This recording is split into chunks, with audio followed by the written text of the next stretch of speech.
Hello, and thank you for joining us here on the Neutral Zone. I am Phil Milani, joined as always by my trusty sidekick, my partner in crime. Really, the best way to describe this person is my everything. It's at Eric Dalala. Phil, great to be with you this week. A lot of feedback about the intro, Eric, if I may. Just on YouTube. On YouTube. Yep. People, I think they've weighed in and they say they like it. How could they not? I know. See? Francisco Joaquina. I love that you guys are each other's everything. Like two peas in a pod. Stuart Sanchez, y'all are my favorite. I listen to y'all at work and you make me laugh. And great info. Good combo. Metabale. Is that how we say that? I don't think that's right. I think I always mess that up. That intro is our freaking anthem. That's I love right. That. Roberto Carlos Acevedo Becerra. Love your intro, man. You guys are the best. Love the intro. Chris Campbell, great show, guys. Mac 85 City. Couldn't wait till you guys did another pod. It just keeps going week. on and on. Donna Didier. You know Donna. We've met Donna. My favorite two podcasters. Thank you, Donna. Sticks and Stones. The music gets me ready for for your amazing humor. Keep it going. H. Cox. I love the intro. Forget the haters. Keep the nonsense coming. It just keeps going, Eric. Was there another comment? Well, I think there was one. Well, okay. Gloria Avalos. She weighs in twice here. Twice. Okay? Similar sentiments. I love the podcast. I just need the shirts to come off, fellas. Maybe you can gradually remove them. Let's ride. I don't know, Eric. Phil, What do you think? For the shirt to come off, the QZ would have to come off, and the QZ never comes off. She also weighs in and says, can you guys consider doing the pod with your shirts off? That's the only thing I'd like to see done differently. I know that many people share the same feeling as Gloria, but NZ Nation is getting a little out of control. A little out of control. I know it's the off season, but let's just keep it. Yeah, we've got some professional standards to maintain. That's true. What do you think our numbers would do? Can you imagine? Go up or go down? Can you imagine what that would look like on Tom Magnetti's big screen TV in his living room? Oh gosh, fellas, gentlemen. I don't know. I'm not sure if it would be for everybody. Yeah, but I think that's. Do you think his wife would watch a little bit longer if you were on the TV? You said it. I did it. You said it. I did it.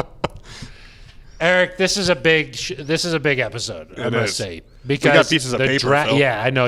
It's important when we've got a few notes. When we know what we're talking about. We need some info. Yeah. Because we're talking about the draft. This year's draft. The Broncos don't have any picks, Phil. It does initially feel like that. Hey, they traded all their picks to Seattle. Got a little guy named Russell Wilson. Heard of him. But they actually have 9 picks, Eric. 9 picks. 5 in the top 116. Just your classic number, 116. I just picked that out of nowhere. Yeah. But 5 picks that those guys could play year one as rookies, the top 116. Sure. They come in here and make an immediate impact there. We're talking about guys in that area, Quinn Miners, Baron Browning, Albert O from the year before, Caden Stearns a little bit later in the 150s, but it's that type of guy. I trust George Payton to find guys in that area. So you're right. Maybe you're not finding a starter at 115 or 116. Maybe the starters are closer at 64, 75, which are the Broncos. Day one starters. Rookie starters. Rookie starters, yep. But guys that'll eventually start. Depth players this year, future starters. Josie Jewell was a 4th-round pick. You can kind of go back and pick some other guys throughout the years, but there's a chance to get some good players. Yeah. I think that the Broncos are in win-now mode, so making these selections maybe you're thinking a little differently. You're saying, okay, how is this guy going to come in and impact us immediately? That's probably the thinking down in the war room, the draft room right now, which, by the way, George Payton, I think, locked himself in there. I've not seen him for weeks. They're grinding. Yeah, the scouts are in the building. They've been here a lot more than we've seen in previous years. They're here almost as much as we are. Almost. Yeah. Well, you weren't leaving the other day, and one of them was coming back in. I don't think so. Some It's personnel. possible. I don't know. That doesn't seem right. That doesn't seem right, but No. it's possible that happened. Like we normally, when we leave the parking lot back out there behind where we're shooting here in our podcast studio, normally just our 2 cars left. Yeah, exactly. And it's really dark, so you wouldn't be able to see anything. Right, exactly. Anyway. Yeah. And then you just go home for a little bit, come right back. Yeah. Yeah. Just go to change clothes and come back. Yeah. Otherwise, it would kind of look weird. Yeah, If just exactly. every day it was Every the day, same. same thing. But I think people would respect the grind in some ways. That's true. Like that guy worked so hard he can't even change his clothes. He doesn't have time. Yeah. Maybe that would lead you to taking your shirt off. That'd be like the Office episode where Dwight's just always working the whole time. Yeah, and he times him when he Yeah, exactly. takes a sip of water. Exactly. Yeah. They would never be able to start timing us. Yeah, just nonstop work. Right. Grinding. That's how we came up with these notes. Ooh. Eric, should we tell them what's on the notes? Tell him. It's we're gonna go over the Broncos' biggest draft needs, give you a couple names to watch, look out for, and then also maybe how you would prioritize these needs. Okay, because there's more depth at certain positions in this year's draft. That you need to take care of this in round 2. Then maybe you can wait a little more depth in some of these other spots. We'll tell you what we think the Broncos should do. Definitely. And we've been putting in the work just like Georgia We and have. company. Yeah.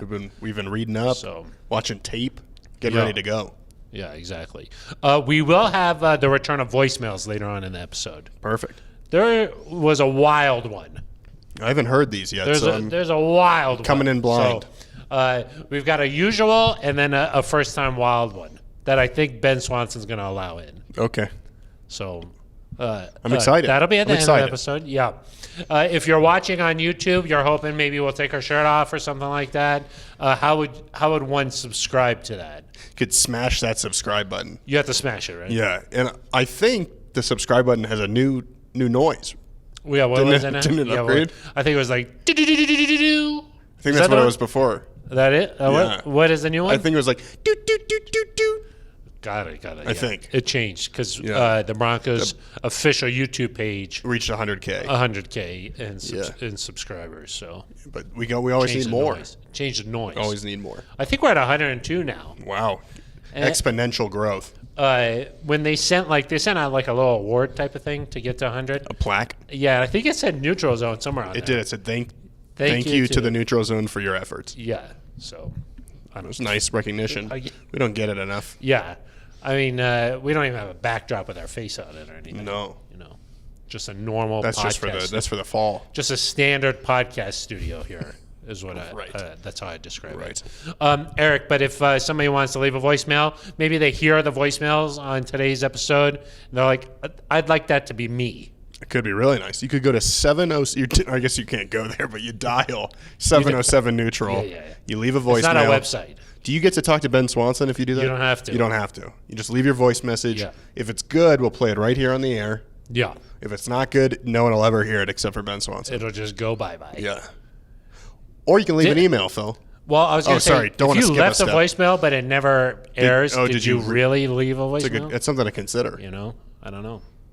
Okay, what's the other way? You can leave an email. Yeah. neutralzoneshow@gmail.com. Yeah. That's if you want to leave some more extended thoughts, or maybe you want to type it out, get a little nervous when you get on the phone. Yeah. So when you get on the phone, it's just like smooth jazz. It is. I got it all planned out. You got it all planned out. It's nice. You turn up the charm a little bit. Yeah. Maybe a little different for those people that can't do that. So you gotta do it over email. You just got to do an email. Yeah. Yeah. That way you can craft your sentiment, Right. Or you can follow us on Twitter That's right. at Eric Delala with an A. Yep. I found another Eric with an A. It's not I found that person. it's not unheard of. It's just non-traditional. That is true. Yeah. That it is heard of. Right. Just non-traditional. Right. Same with at Phil Milani. With a PH. With a PH, a little bit different. I do appreciate you, of course, tweeted a nice birthday message the other day. I did. 22nd birthday. I appreciate How did you celebrate, Eric? Well, I'm still recovering from my 21st, so I just took it easy. Spent it at the office, of course. Yeah, I was going to say. But I will say, someone responded and said, "Happy birthday, Eric, non-traditional spelling." Yeah, I appreciated that. That is nice. People are tuned in. They are. They know what's happening. I was going to say that we had one more YouTube comment that I'll get Sorry. to. This is from Yamil Poot.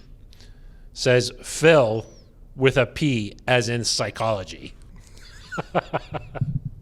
Which is, I don't think so. I think that's exactly what I'm talking about. Yeah. Yeah. This is exactly what I'm talking about. So appreciate all the commenters out there. One person did say, we mentioned spaghetti because we brought up Shaq Barrett last week.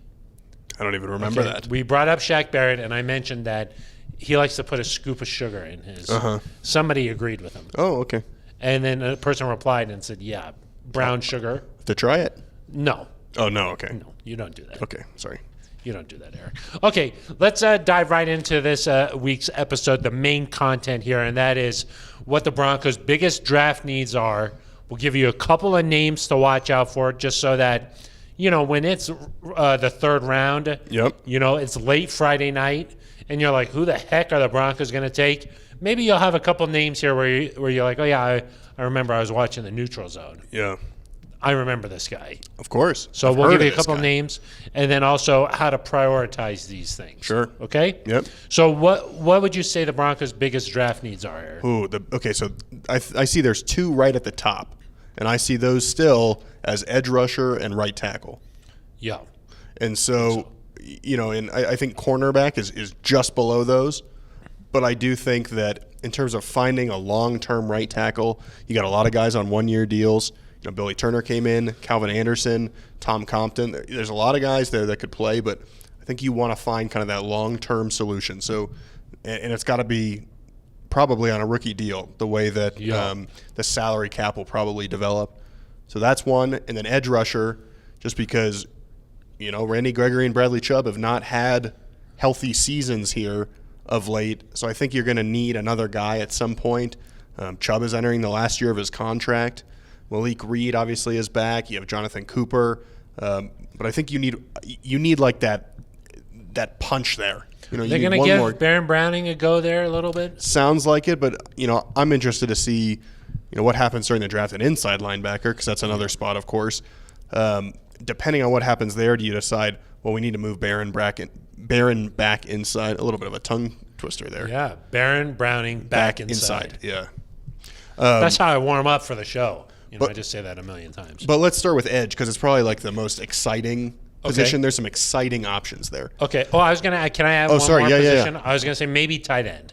Tight end. I'm not saying round number 2, but I do think that – that's in your tier 1 of needs, you think? I would say that is – okay, well, one thing I wanted to get into here when you're talking about prioritizing these positions, there's a chance that there's one of the elite guys who are still available. Yeah. Which could sway into how you judge things here. So, like, if there's still an elite inside linebacker around when the Broncos are picking at 64, maybe you go ahead and take that, even though maybe edge rusher is more of a need, just because the quality of player is higher there. So that's a possibility with tight end. You could consider, maybe not in the second round, but maybe in that third round, maybe there's a guy where you're like, this guy's really good. Let's go ahead and take him. Yeah, I kind of view all the way through 116 in the fourth round of here's where we can get some really solid players. Yeah. And you're right. I do think that there's some position groups, edge rusher, linebacker, and right tackle specifically, where you're going to see the talent drop off a little bit after like 75, that first third round pick. Yeah. And so if there's a guy there, pick between any of those three position groups with your first two picks. And then, can you get a tight end in the fourth round? Yeah. Can you get, another need right now is a backup running back to complement Mike Boone. Yep. Another need is a punt returner. The Broncos don't really have a punt returner right now unless you're going to put KJ Hamler there. Yeah. And so, to me, that's another thing you could find. You can go hey, fourth round, fifth round. Yeah. Albert O is a fourth round pick. Right. Now he's the Broncos starting tight end. Right. So you can find a guy. And I even think some of this corner talent, maybe late third round, you can still find. So, so talking about 64, 75, I agree with you. Linebacker, edge rusher, offensive tackle, to me, that's where the talent is going to be, where some of these guys are going to fall off. And then maybe, especially a tackle. So I'll give you a couple names here. Okay, let's get into the names. So Daniel Falele from Minnesota. Okay, I know who you're talking about. That's good. He's a big-time name. I'm not sure if he'll be there. I think he will. He could be there at 75 maybe. Eric, that was one thing doing a little bit of research for this. I noticed that just depending on the mocks, some of these are really wildly different. And the way that some of these different websites value these guys, way different. Of course. So maybe more so than I have seen in years past. Yeah.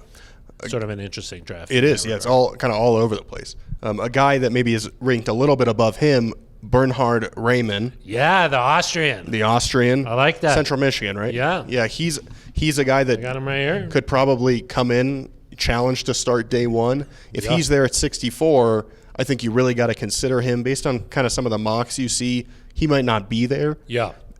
One thing that's interesting is you could give up 64 and like 116. Move up a little. And get up to like 52, 53. So if you see him falling, maybe a couple other tackles go off the board, and you're not quite pleased with how that's developing, you could go up and get a guy. Yeah. The tackle position is interesting because, of course, you bring in Russell Wilson, you got to protect him. Yeah, you have to. And we know that under Nathaniel Hackett, they're going to want an offensive lineman that's very athletic, that can move around, that's position flexible, So that is going to be an interesting position. Of course, we know Hackett loves Billy Turner. But always good to get youth in there. And let's not forget, Phil, the Broncos have been very lucky with Garrett Bowles' health so far. Yeah. But he's knock also on wood. Knock on wood. I'll just go ahead and knock on my head.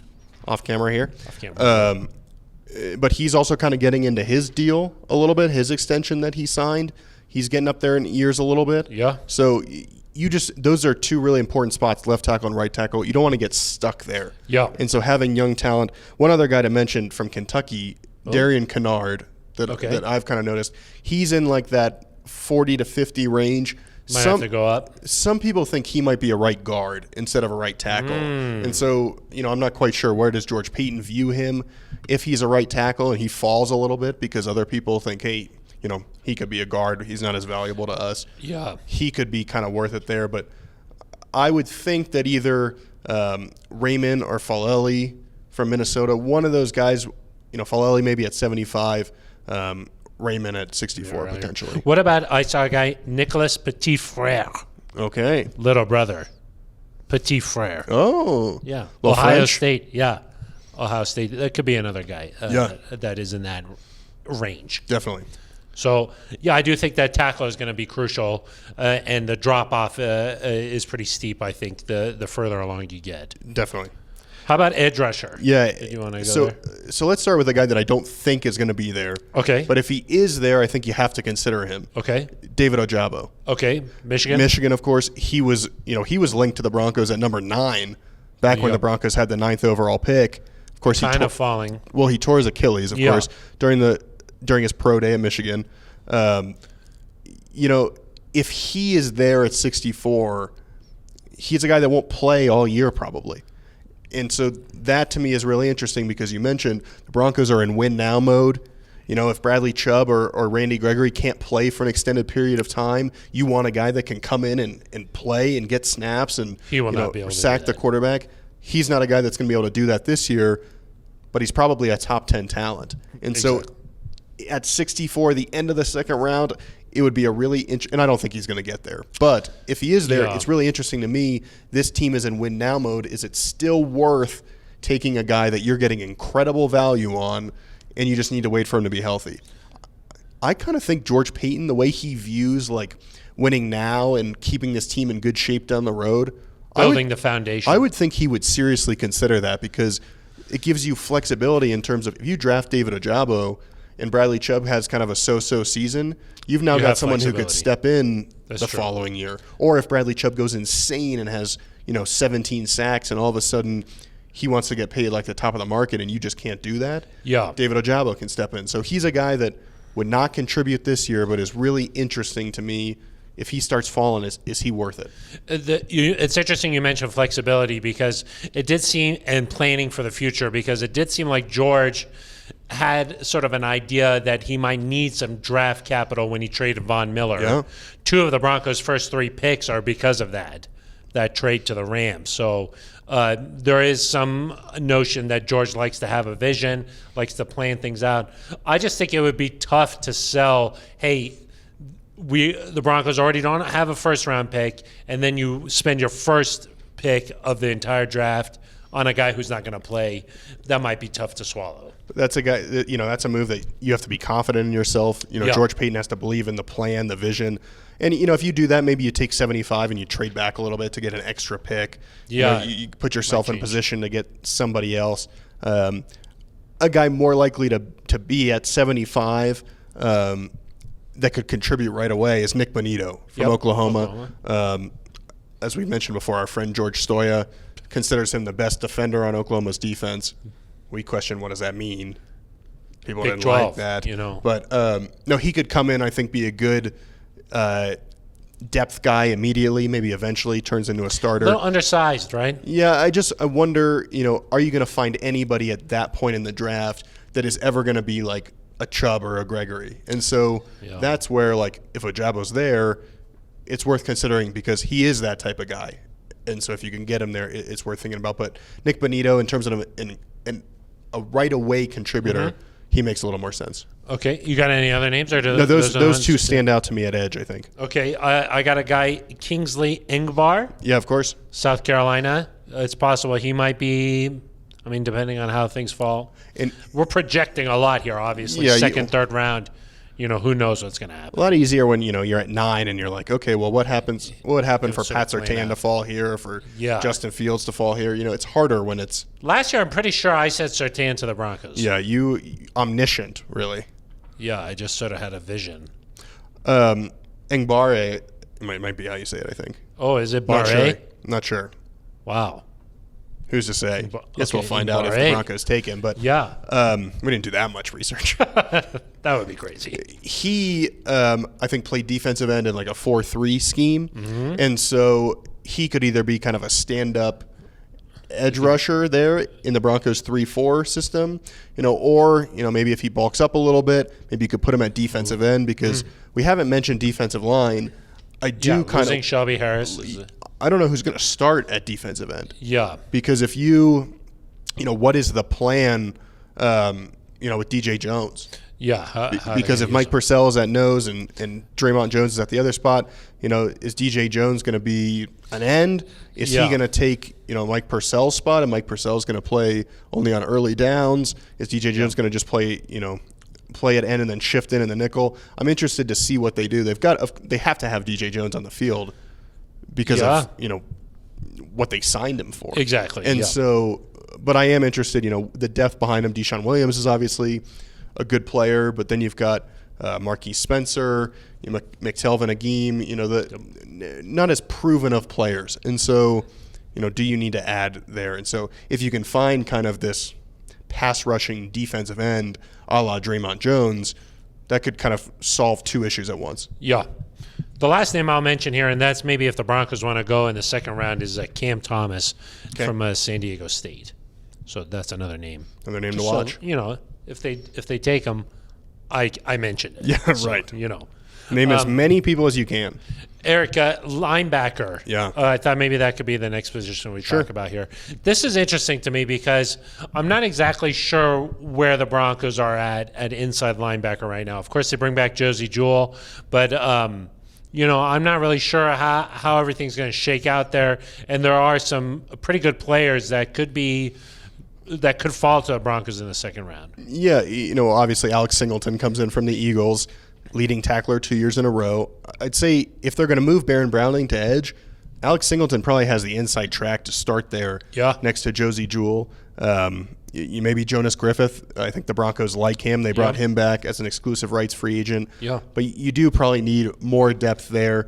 Chad Muma's a guy that's been mentioned a lot Wyoming guy. I think I saw something on Twitter. He was in the building. Yes, he was in the building for a local visit, so it doesn't count as a top 30.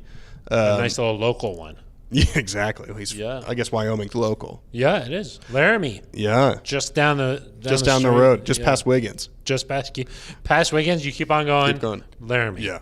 But Logan Wilson, of course, for the Bengals, kind of showed that those Wyoming linebackers can come out, have an impact, starter on a Super Bowl team. So Chad Muma's a guy to watch. I talked to him a couple times at the Senior Bowl. Really nice guy. Would be a good person in Mobile. In Mobile. Wow. They didn't send you you were down on there doing that the Muma. Doing the Muma. I was there for the Muma. For the Muma. I'm not sure if he's going to be there at 64. I know. His stock has gone up. He's a guy that you look at some of these mocks, he could go in the 40s, which is just kind of remarkable. Now, the one thing to take note of here, of course, is whenever you have these mock drafts or before the draft happens, everyone's stock is going up, Phil. You know, there's 45 players that are going to go in the first round. Yeah. There's 70 players that are going to go in the top 50. Yeah. Some people are going to fall. There's buzz. If Chad Muma is there at 64, I think you got to seriously consider taking him. Yeah. A couple other names to mention, maybe 96, Brian Asamoah from Oklahoma. Okay. He could be an option. Channing Tindall. Okay. Georgia. He's an option there. But again, it does kind of fall off a little bit after Chad Muma. Yeah. I did see one mock draft, Eric, where Quay Walker from Georgia was still available for the Broncos there. Wow. And that would be one where I think you just run up. You put your card in. Yeah. I think if I would just pretty much take any kind of Georgia player I could get my hands on. That's what I would say. Whatever it takes. Whatever it takes. So I do think linebacker could be one of those spots where if a guy like a Muma, a Walker, somebody like that is available there in the second round, maybe you have to change your strategy a little bit, just where if you were thinking tackle, thinking edge or something. I mean, there's a chance, maybe there's a chance it could work out where you could get like Muma, Bonito, and then maybe like Falele falls all the way to 96, or you move up a little bit from 96 to the the 80s and get all three of those guys. We don't know what George Payton thinks of these guys, but from the outside, that could be a really kind of intriguing option there. I will say this draft is so it seems like that's where you can really find some players. Yeah. Is right in where this Broncos, where they have a lot of, really from like 50 to 85 or 90. There's some really good players here to get. And so the Broncos have 2 picks in that range. It doesn't seem like the draft is particularly like top heavy where they're like, this guy is a slam dunk pick. Yeah. I think that the number 1 overall pick is still pretty much a mystery at this point. And so it does seem like this year where the Broncos are picking, they've got the 5 picks in the one before 116. That's a good spot to be in. Right. Yeah. Okay. Did you have a couple more other positions that you wanted to? Yeah. I'll mention some corners here because I do think the Broncos need another corner. I agree. Obviously your starting defense is set in terms of Pat Surtain, Ronald Darby, K'Wan Williams. The Shark. Michael Ojemudia is still here. I think he showed a little bit of promise there toward the end of the season, but you probably need to invest a little bit there. Maybe the 3rd round, maybe the 4th round. If you're looking in that area, Cincinnati's Kobe Bryant, C-O-B-Y, spelled a little bit differently. Oh. But, of course, Sauce Gardner is being talked about as potentially the top corner in the draft. Yes. I think he's a top 5 pick. Kobe Bryant actually, I think, won the award in that conference for, like, best corner or best defensive player. Okay. So he has talent as well. He could be an option there. One more corner here I think. I got one more corner. Your handwriting is a little bit crazy there. Yeah, Zion McCollum could be an option there, either at the end of the 3rd round, early 4th. Sam Houston State, probably a little bit more of a projection, but he's a guy that could come in and, I think when you pick a corner or a wide receiver, if the Broncos go that route, you need to be or a running back, you need to be considering special teams ability. Most definitely. So can your corner come in and be your punt returner? Yep. Your 4th corner, your 5th corner, can they be your punt returner? If you add a receiver, can they come in and be a punt returner? Yep. If you add another running back, can that guy return kickoffs? Yeah. Those things can be gunner. Exactly. Like that. Those need to be considerations, and so it wouldn't surprise me if maybe it's not the best pure corner or best pure running back, but hey, this guy's got the ability to do both. Yeah. You have to be able to play special teams, contribute, get on the active roster on Sundays, and be able to have some sort of an impact, especially if you're not playing in base defense. You need to be able to get on the field. Right. So I do think, though, cornerback, wide receiver, running back, those are 4th, 5th round. I don't think those are, at least in my opinion. If somebody falls, like a really good corner, somebody falls, I would not be surprised if that's 64 or 75 that's attacked. What about running back? Is that in the play there? I think that's more of a 4th round option. I've got a couple of guys written down here. James Cook, Alabama, I believe. Brian Robinson. Those are a couple guys that could be options.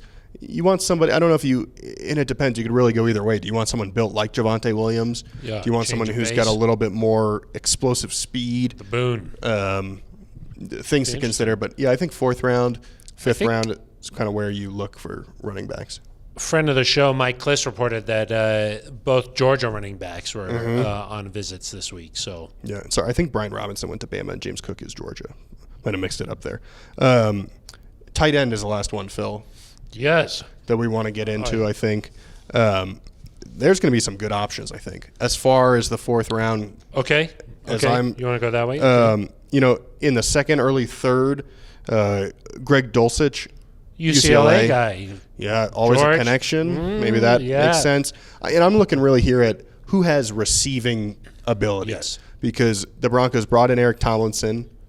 That guy's big. That guy's big. He makes me look small. He's bigger than some of the tackles, I think, on this team. Yes. He's a big dude. He's a very big, large human being. And so I think very friendly guy, though. Very friendly. I've often found that some of those big gentle guys, giants. Gentle giant. Yeah. Hopefully mean on the field. Yes. But you want someone that can kind of, I think, bridge the gap between those two. Someone with a little bit of receiving ability, a little bit of blocking ability. So Dulcich, one to mention there. Dulcich, a walk-on at UCLA. Oh. I kind of like that, too. Yeah, that I like mentality. A chip. Yeah. Chip on his shoulder, out to prove themselves. Yeah, nobody can stop me. I think he gained like 40 pounds while he was at UCLA. Bulked up a little bit. I did that at Northwestern. Yeah, nobody's praising me. You did that here too. Oh my gosh. No. I think I had a chocolate croissant today. Just one? Yeah, I just had Just one. Just one. But it was good. A couple other guys in the 3rd round to mention. Jelani Woods from Virginia. He's got kind of that dynamic athleticism. Coastal Carolina's Isaiah Likely could be a likely option. I was gonna say, what's his last name? Likely. Oh, Likely. Yeah. And then Cade Otton from Washington, maybe in the 4th round, could be a potential pick. So those are the guys that stood out to me at tight end. You got anybody else? Well, of course, a lot of fans, local fans, Trey McBride. Probably thinking Trey McBride, but he's going to be gone, I think. Yeah, and even if he's there at 64, to me that is not too enough. Early to go. It's not enough of a need. Would you think he's that kind of a change? Like, would he change the offense? Like, is he that kind of guy where you're like, we got a dynamic weapon here? Like, we got to take this guy? You don't think he's quite at that level? The Broncos have a lot of weapons. They're going to rely on scheme here. Russell Wilson is going to make guys around him better. Yeah. Especially because you don't know what Alberto looks like with Russell Wilson. I would want like a year to see, hey, how does this tight end room look before we go out and say, we're going to make a massive investment, because that would be a huge investment. Would then be 2019 first-round tight end. Oh, yeah. 2 years later, 2 years – well, yes, but 2 years, the investment was 2 years later, second-round tight end. I mean, that's a lot. That's a lot of resources toward a position that typically, George Kittle, 5th-round pick. Yeah. Travis Kelce, 3rd-round pick. Yeah. Toward a position group that typically has you've been able to find answers later. Yes. And the other guy I have here is Jeremy Buckert from Ohio State. He was the #1 tight end in the country coming out of New York in high school. You like those Ohio State guys, huh? You got a couple of them on there. Well, the Broncos have had a history of Ohio State tight ends. Yeah. So maybe they'll go that way. Maybe. It's possible. Those are some names to watch on. And I think that we're in agreement here that linebacker, tackle, and edge rusher should be probably the top priorities. I then view kind of corner and tight end in that second tier, And then I view, running back, defensive line, punt returner kind of in that next category. The Broncos have done a nice job during free agency in putting themselves in a position where they have some flexibility here. They can draft best overall, in my opinion. So if there's a guy who's really fell that they thought would be long gone, go ahead and take that guy. I think that they are in a good position heading into this draft. Is there any way before the end of day 2 you would take a quarterback? A quarterback? A quarterback. I don't think so. Okay.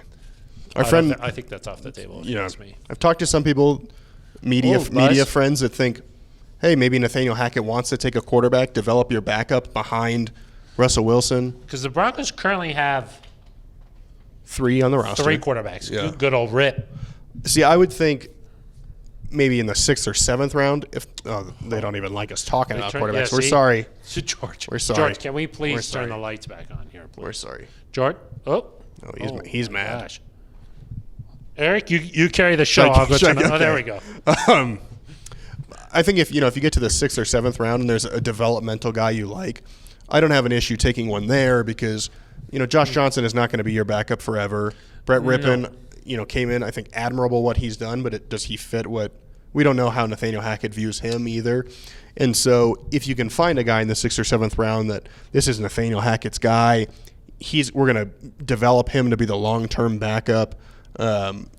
Kind of in the mold of Russ or like the same style of play, that to me makes sense. But day 2, I think there's too many other needs.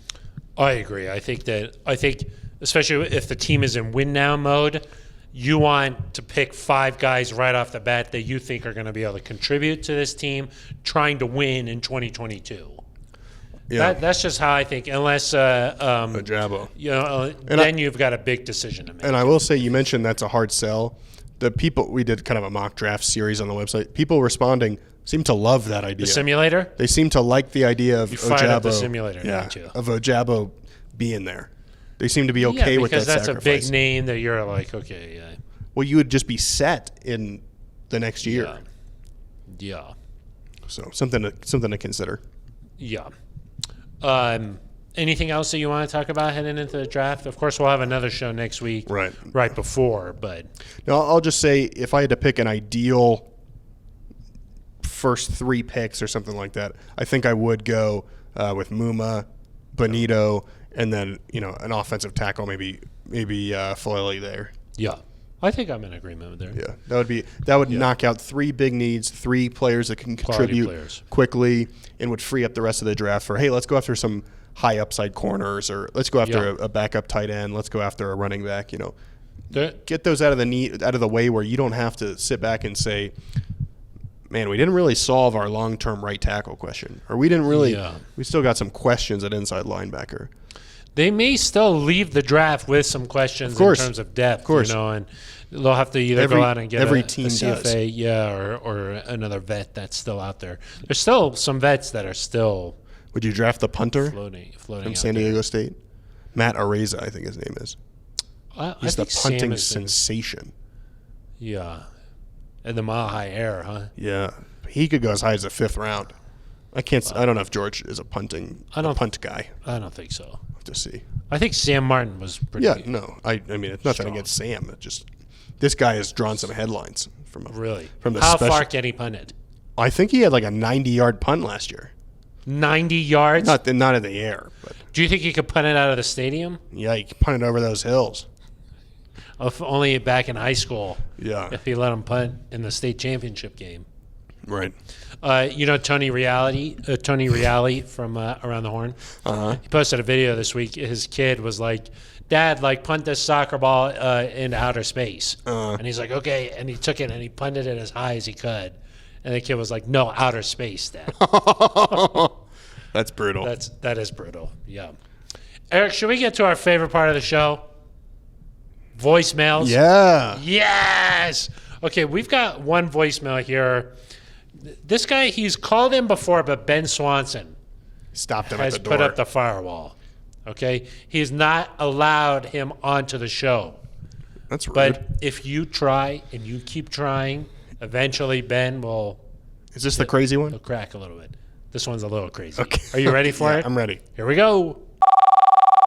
Van Swanson, you sexy man. Please let me on this show. I call, not every week, but I call a few times. I think y'all referenced my crazy email in this last one, my crazy voicemail. I didn't mean to get political. I don't remember what I said. I was just having fun. Anyhow, we can start from here. Beep. Hey guys, this is Zach with the what's the spelling? The non-traditional spelling, ZAC. I fit right in with these guys.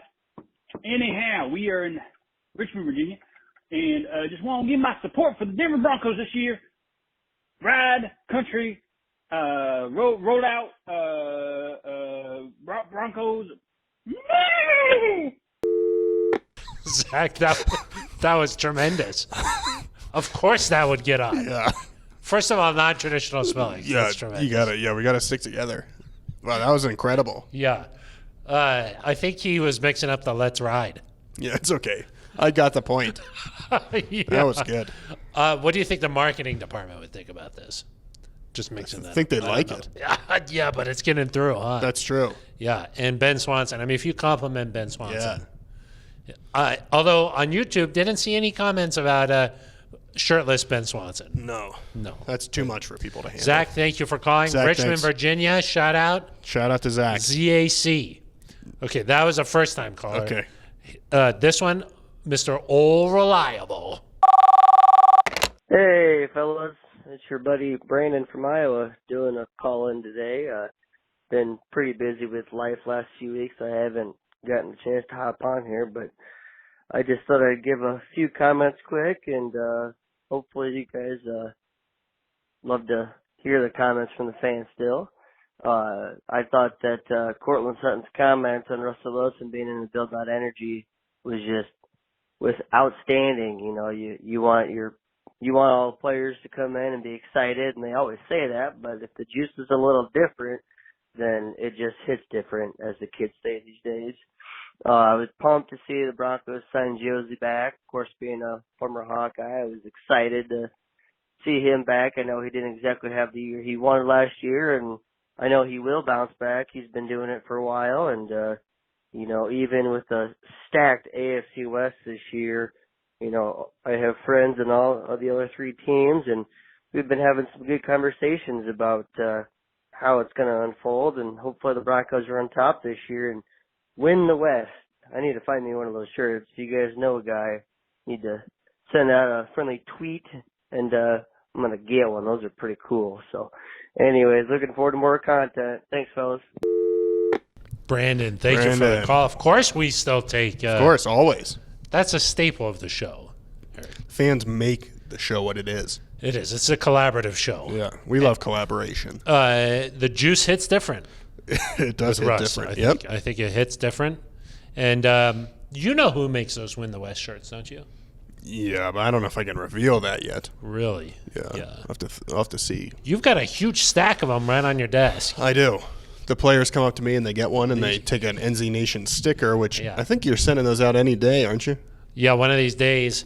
You know, with the supply chain. Yeah, it's been tough. And the postal service and everything. You know, don't blame the postals. Don't blame them. I'm just saying, you know, I just said I didn't blame anybody. You're just saying with things. the supply, and then, you know, with the economy, you know, stamps, you know, and envelopes, you know. Right. So that's sort of what's going on with that. Exactly. What kind of cut do you make off of the Win the West stuff? Oh, when, not you know, bad. When the player comes up. Not bad at all. Good enough to keep us in business. Keep these lights on part of the time. Part of the time. Yeah, exactly. Okay, well, Brandon, thank you very much Brandon. for the call. And then Zach. Zach, we loved it. Setting a new standard. For how voicemails. We need some energy like that. Yes. So that was nice. Brandon also said dealing with some life stuff. I hope everything's hope everything's going okay. So thank you for sharing there. Eric, any shout-outs that you'd like to get to here on this episode? Ooh, some shout-outs. Yeah. Shout-out Liz Gerald's. Yeah, of course. Some good community initiatives going on. Yeah. There's a March for Peace this weekend. March for Peace, yep. That's a big thing. Justin Simmons works closely with some members of the Boys and Girls Club. Yeah. To make that happen. I know Garrett Bowles has been doing some stuff. These guys, it's the off season, but not in the community. No, there's never an off season for the community. Yeah, there's never an off season. No. Community. The guys are back in town. They're back. They're out in the community. Back in business. Any other shout-outs that you'd like to? I don't think so, unless I guess I got one. Our dear friend, Phil, Tioni Taylor. Oh, yes. Happy trails. Happy trails. She'll be moving on from the Taylor. Broncos, but we... The graphic design department. Yes. Is that a department? I think so. Could be the creative. But Happy trails. shout out to her Moving on fiance, to- Roddy. Yeah, Big fans of the show, we think. I think so. Yeah. So shout out there. We'll miss you, Tioni. I should shout out that quarter zip you got on there, huh? Maybe Raising the QZ level, Phil. Where do you get one of those kind of things if you're always in the facility? Yeah. They sent it special. Really? Yeah. Did you have to pull some strings, or They kind of know me out there. they do Yeah. because you're game, or how do they? Yeah. Just the... Yeah, you got some connections. yeah. That's nice. Thank you. I appreciate the shout out. Yeah. And, of course, a retroactive birthday shout out. Oh, thank you. On the show. Appreciate it. Yeah. In case you guys didn't know. Last week would have been a better week for it, but I'll take this Well, week. I had to save it for the tweet. Yeah, If that's I true. revealed it in If the you show, gave it away, that wouldn't have been good. That wouldn't have worked. No, that's true. So, retroactive Yeah. shout out, I would say. Anything else, Eric? I think that might be it. I don't think so. A big week, though, getting ready for the draft here. Thursday night, what are you doing? I want to be ready, just in case. Just in case. Any chance the Broncos trade it? I don't think so. I don't think so. Too much. We're supposed to hear from George Payton at the end of this week. Yep. Probably the most important press conference of the entire. He'll tell us exactly what he's going to do. Yeah. What are you going to do with the draft picks? Yep. And then he just tells you. But it is sort of an art form to speak and not give away anything. Yeah. It's kind of like what we do on this show. It's impressive. Yeah, this week we said some names. Yeah, we had some names. That is true. That was impressive. Okay, so next week we'll have a little bit more draft content coming up because it'll be right on our doorstep. Maybe we'll have a little more insight into what's happening here with the Broncos 1 week away from the 2022 NFL Draft. That's going to do it for us. For Eric Dalala, I'm Phil Milani. You've been listening to The Neutral Zone.